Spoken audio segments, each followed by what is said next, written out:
అందరికీ నమస్కారం.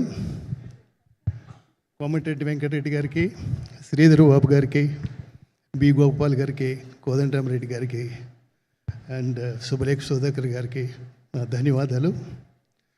అట్లాగే సాగర్ నాకు చాలా క్లోజ్ ఫ్రెండ్, మిత్రుడు. అండ్ నేను సాగర్తో ఒక సినిమాటోగ్రఫర్గా పనిచేశాను. Wonderful actor. అండ్ ఈ సినిమా 100 పనిచేసిన టెక్నీషియన్ అందరికీ నా ధన్యవాదాలు చెప్పుకుంటూ thank you. Thank you sir, thank you so much. Thank you for joining and also requesting ఒక్క నిమిషం రమేష్ గారిని, సార్ గోపాల్ రెడ్డి సార్ ఒక్కసారి వేదిక పైన ఉండవలసిందిగా రిక్వెస్ట్ చేస్తూ, రమేష్ గారు to please join the stage. ఒక్కసారి బొకే ప్రజెంట్ చేయవలసిందిగా రిక్వెస్ట్ చేస్తున్నాం.